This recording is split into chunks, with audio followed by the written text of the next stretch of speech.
I'm going to call the Board of Zoning Appeals to order on May 13th, 2020 at 5:12 p.m. Can I get a roll call? Mr. Golis, Oh, I'm here. Mr. Vukotic, Here. Mr. Andrus,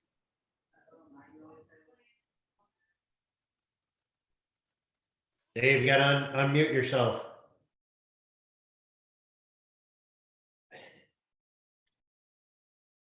Maybe you can unmute Dave.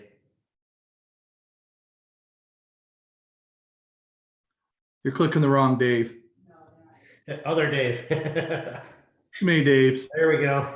There we go. Try it now, Dave. Here. All right. Mr. Reed, We got to unmute the phone now. Who's Mr. Reed? He's the phone number that called in. Okay, got it. Okay, there he is. Roll call. Here. Bill? okay, Chairman Rowe, Here. All right. Can I get approval of the April 22nd, 2020 regular meeting minutes?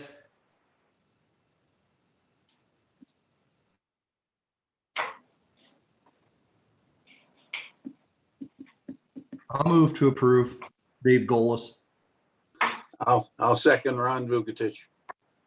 Roll call. Mr. Golis, Yes. Mr. Vukotic, Yes. Mr. Andrus, Yes. Mr. Reed, Yes. Chairman Rowe. Yes. All right. Before we get started, I'll just let everybody know that this virtual meeting is an approved House Bill 197 approved emergency. So we are allowed to hold this virtual meeting in this caliber rather than a physical meeting. So with that, we'll get started. And the other item to note it is that we do have a board of 5 members here. All 5 are present, so you'll need 3 yes votes for your waiver to be approved. And once we call off your waiver number, we'll ask you basically to state your waiver request, and we'll go from there. So with that, we'll get started. W1639-20 waiver of ordinance 182-2006, section 1155.01C relating to accessory structure. The location is 205 South Coy Road. The applicant is Donald H. Saunders for owner Sand Dollar Property LLC. So I would ask now that Donald Saunders states the case on why you're asking for this variance. He's muted right now, so I don't know, Carrie, can you unmute him real quick? I'm sorry, who is it? Donald Saunders, the applicant. Got There we it. go. Go ahead, Donald. All right, thank you. In our appeal, we stated the fact that we purchased this property back in March at 205 South Coy. We noticed it was up for auction. We've had some interest in trying to remodel some properties and try our hand at it. We had some encouragement from the people on Field Brook. Joe Miller, who lives on Field Brook, Tom Daniel, who lives on Field Brook. The individuals in that area are concerned that it's not the most attractive gateway coming off of Coy into Field Brook. And they were anxious to see if we would have an interest in maybe trying to upgrade that property in that area. And it does involve considerable work. And we hope it's not a total financial disaster to us, although the way the economy has turned since we started in this project, there's a lot of uncertainty there as well. So we're concerned about the economics of this property in terms of our trying to improve it, restore it to an attractive residence.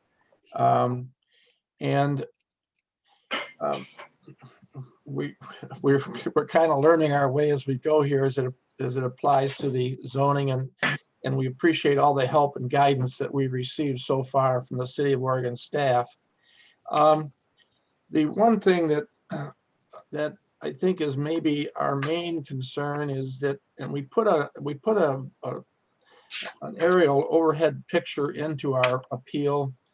We took it off the Lucas County records so that you could see that there's already developed a drive that comes in off of Fieldbrook to serve 205 South Coy residents. There is no garage there at the time. And in order to make it a more attractive and fulfilling property, we want to construct a garage. It was pointed out to us that there is some limitation about the garage having been behind the house. The drive that's there, which is going to have to be paved at some expense, is already there. And our hope would be that we could just form, whether it's concrete or asphalt, what it is to pave a nice drive back to a garage. And you have the site plan in front of you, I hope, and it's where we would like the garage to be. And we'd be able to use that existing drive rather than having to maybe relocate the drive as well as extend the drive to get to some structure that would, quote, be behind the house. My son Glenn is on the line with me. He knows more about these things than I do. If you could unmute him, maybe he would also want to add some comments or field whatever questions you might have. Sure. He's unmuted. Okay. You and appreciate you, everyone, the meeting to an earlier point for. We are trying to escalate this to move it along as best we can. So we certainly appreciate your time tonight. In addition to what my dad had just mentioned, when you look at the aerial view down on that property, you really, I think you notice what a big lot that is. It's actually a double lot, sits on the corner there, plenty of property.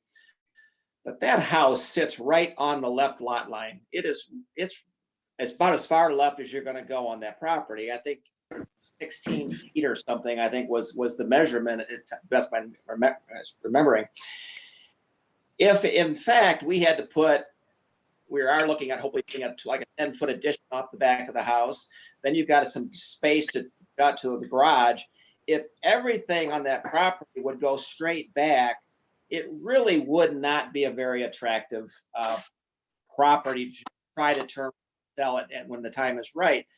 So we tried to take a look at understanding what the zoning requirements was, and Mark's been great to work with. I appreciate all your input, Mark. I really do, your guidance on this.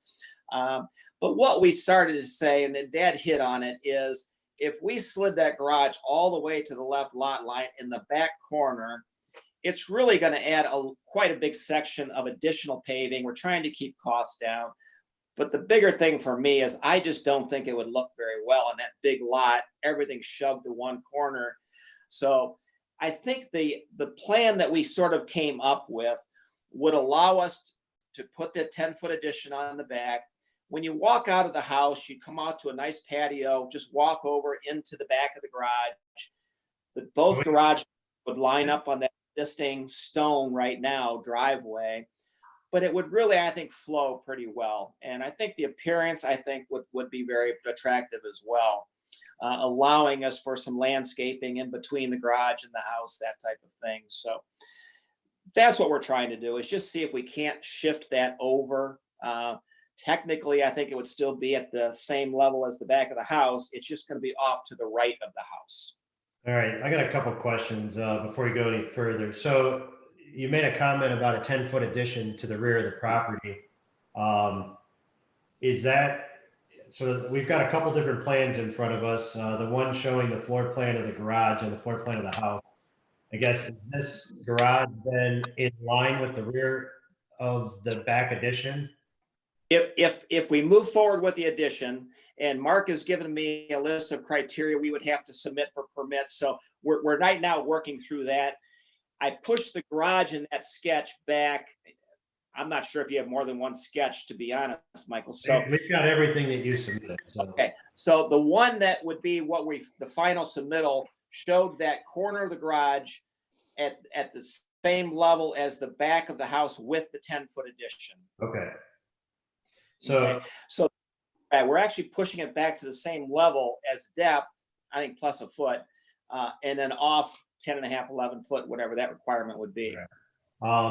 Commissioner, I guess I just got a couple questions too. Maybe Mark, maybe you can, either one of you two, Jim or Mark, can answer. But so I assume the reason we're here tonight is because of the corner yard situation where we got two front yards. Because if this were just a COI address, we wouldn't have an issue because it's behind the rear of the house, correct? Well, it's not because of the address, Not the address, but it's a corner lot. corner lot, right, and, really what Glenn said is correct, that house is pushed all the way over to one side. Yep. If that house was moved further, is it to the north, is that correct? Oh. South. So, And then let me ask another hypothetical question. So if he just built a small breezeway and connected these two, we wouldn't be here tonight either. Because it would be an addition to the house and then it's not an accessory building behind. It's correct too. Okay. All right. Are there any other questions from the board?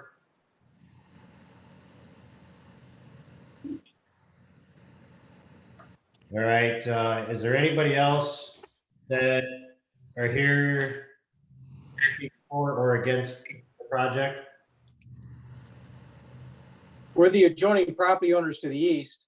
So that, I guess we got to notate, I don't know, Lee, how are you doing this as far as documenting the people that are, He just says his name and just state your name and address for us before you speak, and then we can get it documented. It's Brian Swartz, 3423 Fieldbrook Lane. SWARTZ.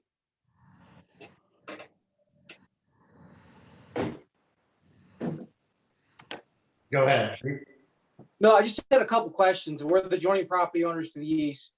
So when you construct the garage, we don't have the overhead view, the aerial.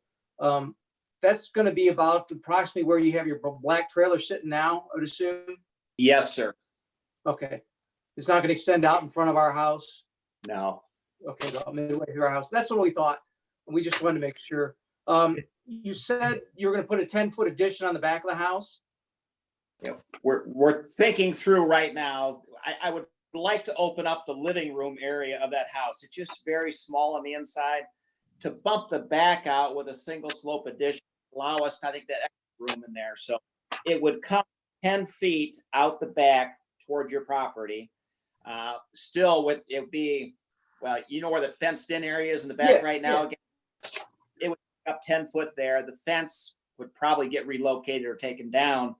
And then the garage would come straight off toward Fieldbrook, right in line with the way the stone driveway is right now, right up near the house. So it's going to be away from the road quite a bit. And again, still quite a ways from off from your property as well. Okay. Just for everybody's benefit and knowledge, that the dimension that's shown on the plans that were submitted is that it would be 10'6" away from the house is where the garage would start. And by code, he's got to be a minimum of 10 feet. So he can't get much closer to the existing house unless it was an actual addition. No, I mean, we agree, whatever you do, there's gonna be an improvement. So, I mean, we just had a few questions. Because at one time, before we moved in, we were told he excavated a big pit to put a garage right where you're proposing to put your addition on the house. And the previous property owner told me he couldn't do it, so he filled it in with every sort of piece of junk, and he didn't use junk to describe it, to fill that hole in. So you may run into a few things. Well, I spot in grass there, knowing that I pulled some stuff out of it. Yeah, I think we've got some issues there we need to take care of. So. Okay, I just want to make sure it wasn't gonna be in front of the house and block our view, because that's a bus stop for the kids, and we like to be able to see that intersection. So Absolutely. appreciate it. To relay Michael's fears, according to this drawing, he's 78 feet off the property line from the front to the front of that garage. So that's more than adequate. All right, anybody else here to speak for or against the matter?